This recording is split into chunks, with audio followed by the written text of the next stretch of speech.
Hello, I'm Lee Morgan, and this is Dr. Patricia Morgan, and we would like to welcome you to Spotlight on Mental Health. In this program, we are going to join the folks at the Merrifield Center again. In our last show, we introduced Sean Graham and Sam Wagner from Access Services inside the Merrifield Center. Today, we are going to continue our conversation with them. Dr. Morgan, do you want to add anything before we join them in the center?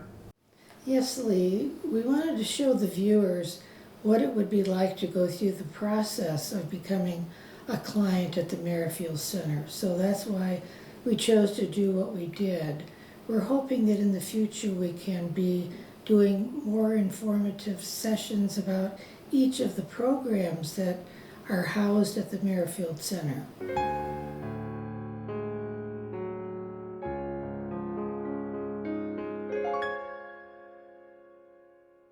When somebody comes in for a walk-in assessment here at the Merrifield Center, what I do is I take a look, because we also have our emergency services center here as well.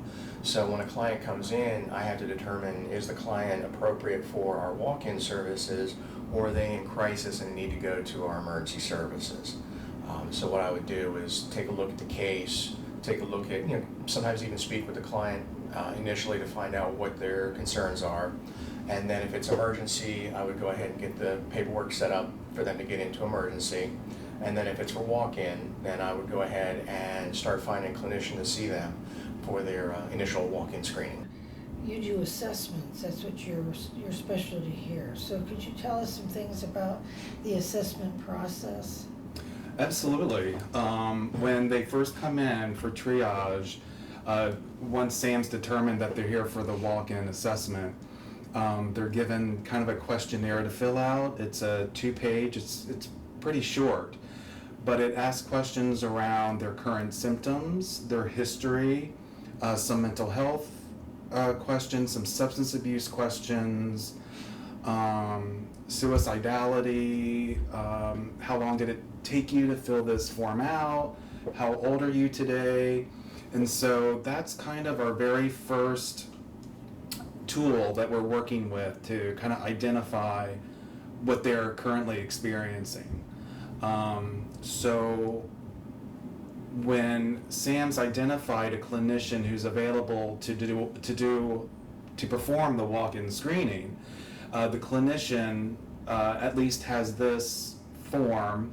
It's kind of giving them some information, some clinical information about what's going on with them, why they're here, are they being referred, who's the referral source. Sam may or may not find a referral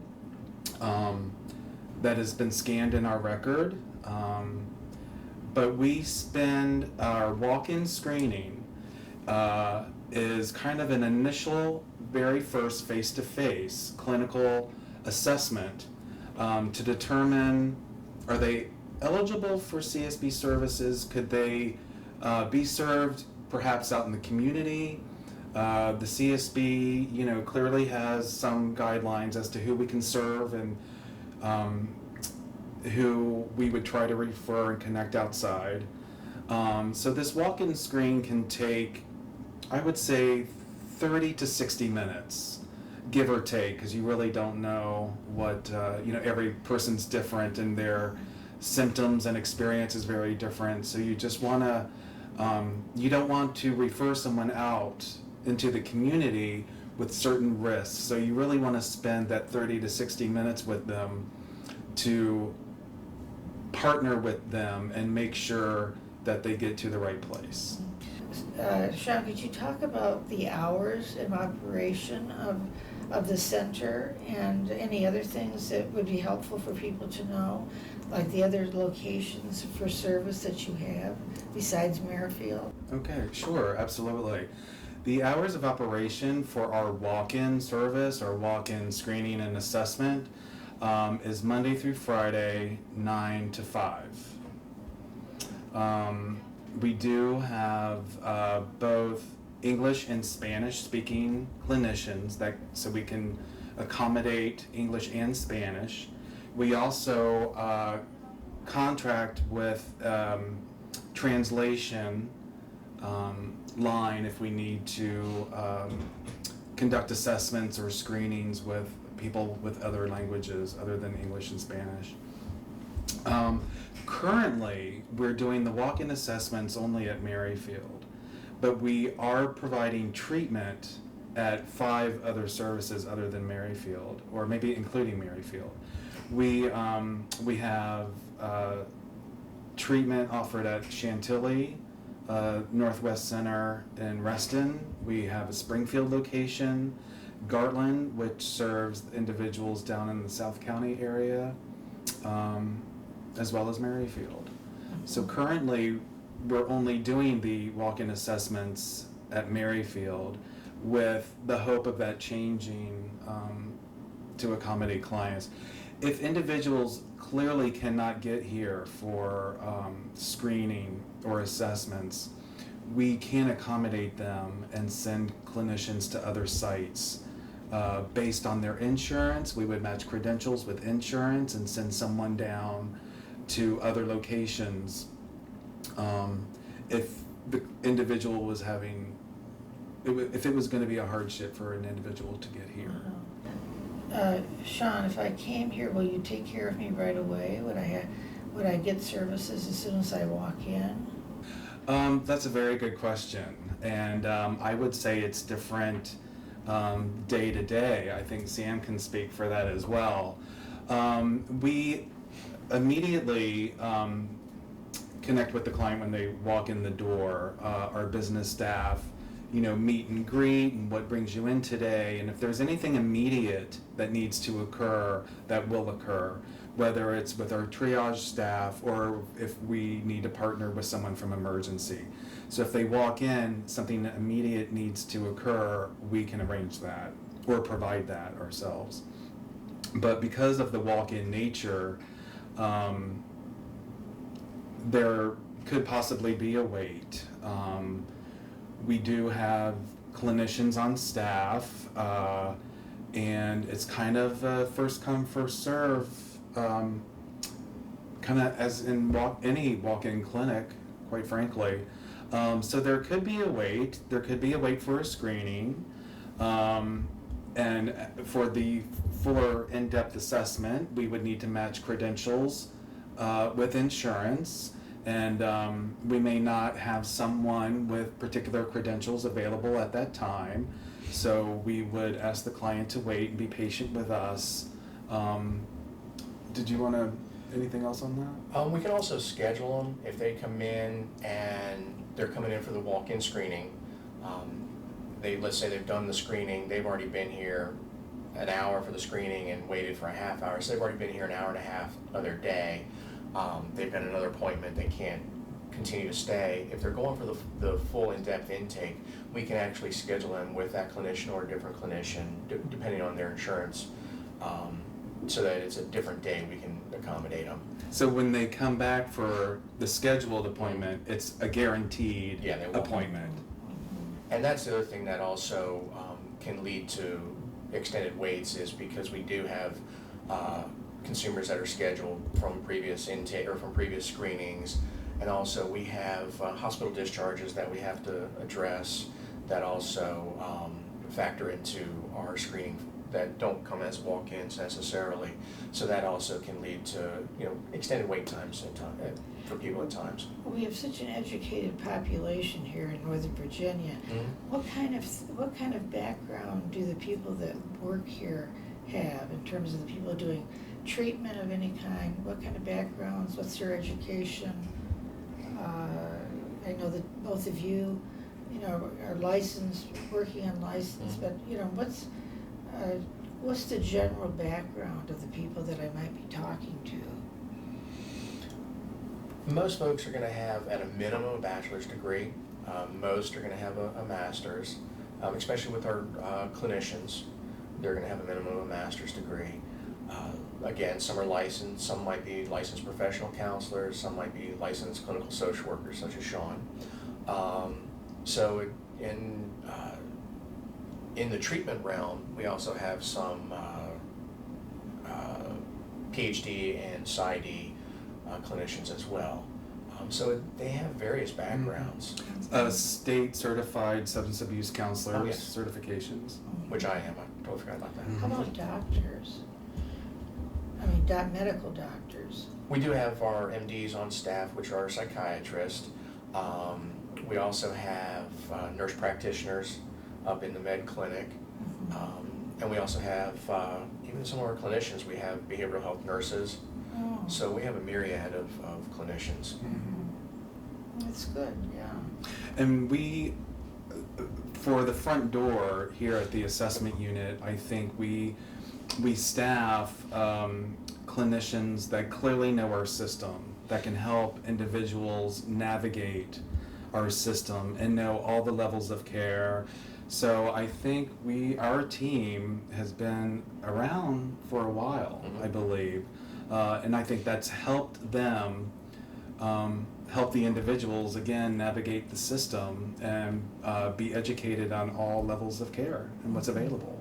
I was wondering if you could share more about other programs that also exist within within your agency.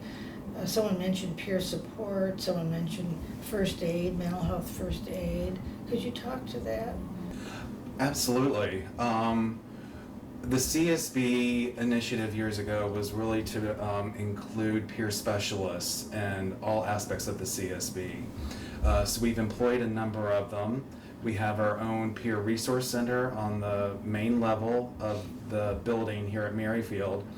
But what's important for the walk-in assessment and also for emergency, because we share a lobby, the walk-in assessment shares a lobby with emergency services, so we're very fortunate to have a peer support here on our floor. She's actually positioned in the lobby, her desk is in the lobby, and she's able and available to greet individuals as they come and go, as they are waiting for some sort of intervention, if they appear to be experiencing some distress, or perhaps she's better able to determine what exactly is going on in the lobby, because you have people behind the desk, you have the people in their offices, and so it's very fortunate to have a peer support in the lobby as people may be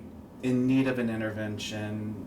She's able to sit with people and maybe de-escalate a situation, kind of partner with people and kind of walk them through, as you know, they may have experienced that themselves in the past. So that's, you Probably know, need more of those, I would think. Yeah. Right, yes. yeah. So we're very fortunate to have her particularly positioned in the lobby. So mental health first aid is another, not really program, but it's something that we offer here in the Community Services Board. I'm a former mental health first aid trainer, and what it is, can be a 2-day training, could be done in 1 day, but it's to offer lay people the idea of what is mental health, what is a mental health crisis, and what you can do in that situation to help somebody. Most folks that take the training generally, maybe we've had various people come through the trainings. They may be somebody that's a admin staff in an office in the community, and they just want to know, hey, we've had people come in our lobby or come into our office that just something's not right, so what can I do? And that's what this training is really about. And it helps also normalize to some degree mental health and help to destigmatize it. And for the community, it's a very low-cost training. I think it's $25 in that range for somebody to obtain a training. And there again, our website has a section for mental health first aid where they can go and see where we have some upcoming trainings at the government center or other places. And if it's a group, let's say it's an organization that wants to have a specialized training done just specifically for them, they can contact the number that's on there and get a training done. We've had churches contact us and say, hey, we'd like one done for our congregation or for our clergy. And we've done those type of trainings as well.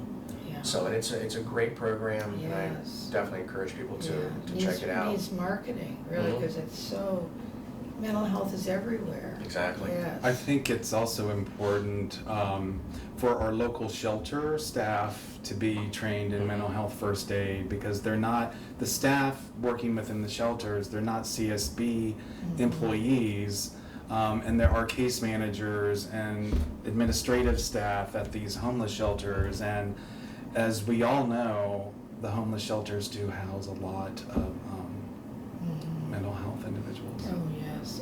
You folks have been so helpful. Mental health begins at home with yourself. How do you deal with the pressures of your job, which are just great? People don't really understand how intensely you work in this kind of job kind of thing. So how do you as individuals take care of yourself? Alex was telling us earlier about what he does, but how about yourself? I think many ways. I think utilizing good supervision with your supervisor to be able to decompress, to discuss areas of concern. And I also support amongst the team, I think is also very important. I have one peer supervisor who provides me a lot of support, because she's also experiencing similar issues that I'm having, whether it's staffing issues or personnel issues or volume. Our volume can be high and can be very stressful. So really seeking support not only from your supervisor, but also your peers.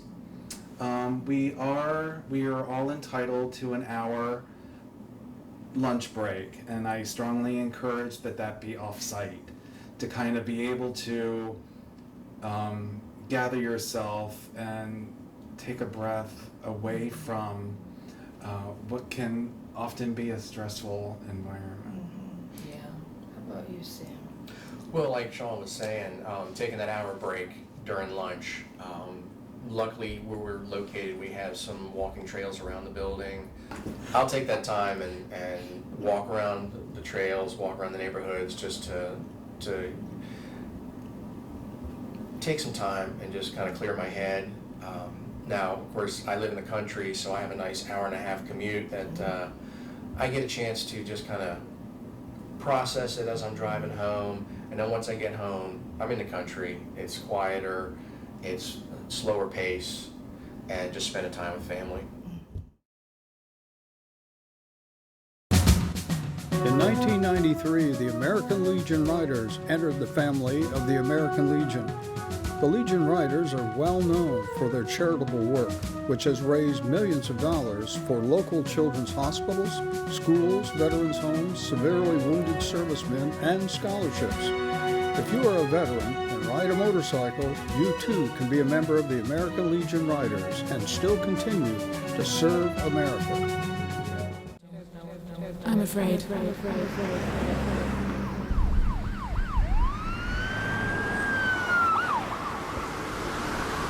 Are you okay? We all have problems. It's how we deal with them that makes us different. If negative thoughts are overwhelming you, you can always talk to a friend, a parent, a teacher, a guidance counselor, or a healthcare professional. Control your problems.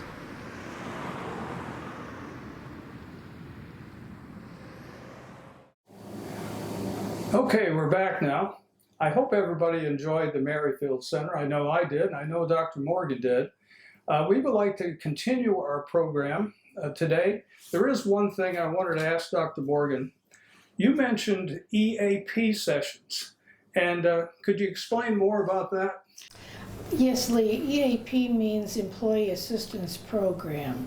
Services that the corporate world or the federal government provides for employees began around 1980 when there was a lot of alcoholism in the workplace.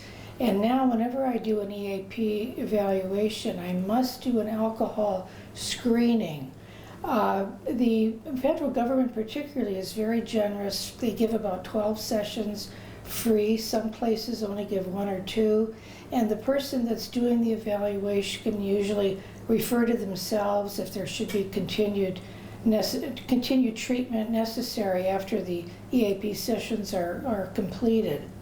The sessions are something that the company owes their employees. An example is the burglaries. I've gone to a lot of bank burglaries, and they must give their clients, or their employees rather, 1 hour of EAP service that I would provide in a group setting with the manager there as well. You can believe that there might be anxiety on the part of the employees about what they would say. They could talk with me one-on-one afterwards, or even come to my office if they needed further services. But even if there was a gun involved, they only got 1 hour of help regarding this problem. So these are services that the company does give to the client free. And to find out if your company has that, go to your HR department, and they should know if in fact that your corporation or place of business provides this service. Okay, we're all set to do emails. As you recall, we promised to handle these as they come in, and we've gotten several. So here we go now. All right, here's one here. How do you help couples who are remarried dealing with the issues of their children from a previous marriage? I'm going to tell you a story about a remarried couple. Ricardo called me saying that his wife was very angry at him, that his children from a previous marriage weren't respecting him. She also, due to her menopause, was very enraged often in how she was treating him. When they came in to see me, it became obvious that I had to find information about this situation from one of the adult children, who did volunteer to talk with me. In the end, it was really the truth that the children chose to support their mother rather than the new wife. She, of course, personalized it that it was about her, when really it was about their choice of who they would support of the two of them. And it ended up that also I was able to get her to go on antidepressants, which really helped a great deal in terms of her angry outbursts with her husband.